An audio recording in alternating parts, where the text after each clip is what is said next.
In today's episode, I wanted to share about how exercise is actually very important.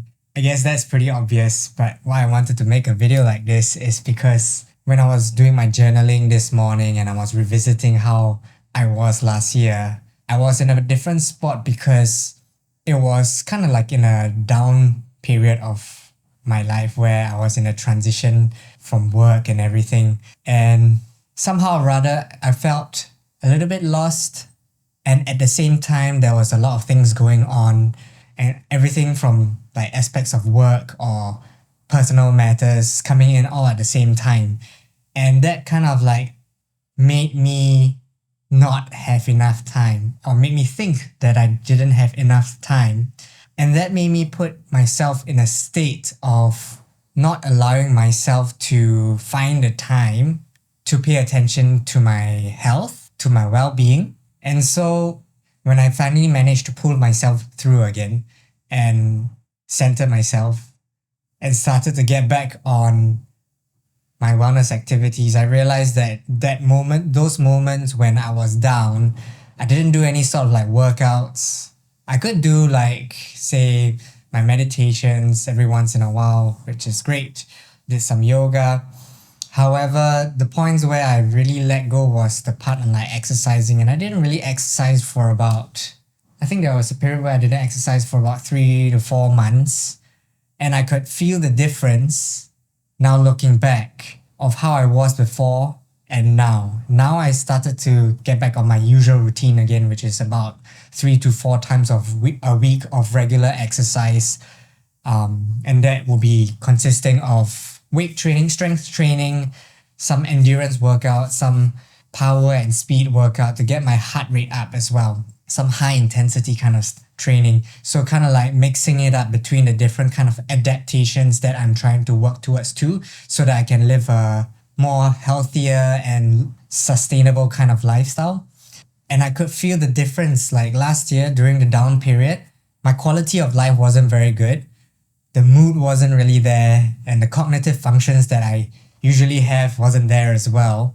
So that affected my work. But I didn't really think of it that way because it's difficult when you're in the moment of distress where you really have to find and acknowledge the part of your life that is affected. So for me, thankfully, through regular kind of practice of meditation and journaling as much as I could during that period, and it's allowed me to spot those behavior patterns which were not helping me, and also to start realizing that, okay, this is actually affecting my health because I could feel that the quality of my life wasn't as good as before when I kept my routines up. There are times where I get agitated for the smallest things and find myself being in creative blocks a lot of the time, not really expanding myself and not being able to fully express who I am. And once I started to make these shifts again to incorporating a more healthier lifestyle for myself and incorporating the certain exercises that I usually do,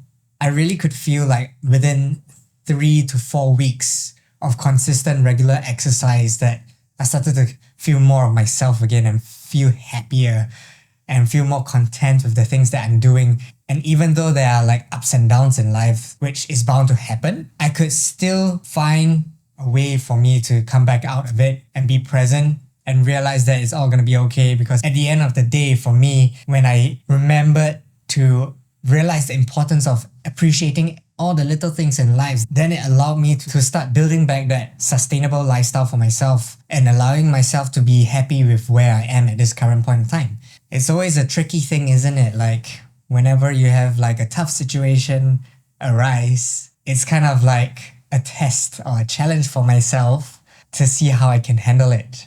From the smallest of situations to the biggest of situations. And depending on the moods of those days can really play with how your mind works. And sometimes it just so happens that the mind can sabotage how you feel and your ability to perform just by all the limitations that you have set for yourself, that you could set for yourself. It also made me wonder, with all these wellness practices that I have adopted for myself, it's not always going to be a smooth sailing journey. I can't always expect a smooth journey just by doing all these wellness practices. I really have to put in the effort to do regular introspection for myself, regularly reflecting on my behaviors, because every day is a learning day, right? So it's really taught me that lesson that I cannot be complacent just by thinking that, oh, because I do meditation every day, I don't have to worry about getting triggered in life, tough situations that may arise.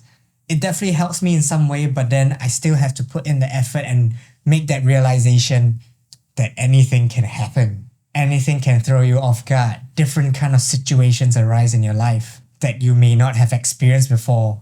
It makes me realize that those wellness practices acts as tools for me to supplement what I need to use to go through life as an experience, be it the good and the bad kind of situation, and allowing me to find that balance throughout the everyday journey of life. So just to sum it all up, with wellness practices that we may have adopted, sometimes it's still not going to be a perfect path that we walk on because of all the different situations or experiences that we might face or find ourselves in. But it's still important to try and keep those wellness practices as regular as you can keep them up for, because it is what keeps you going to maintain that level of balance that you need for yourself, to help you upkeep with the healthy lifestyle that you have, for you to make those decisions and for you to allow yourself to create space to think about what you need to do to work towards solving any problems emotionally.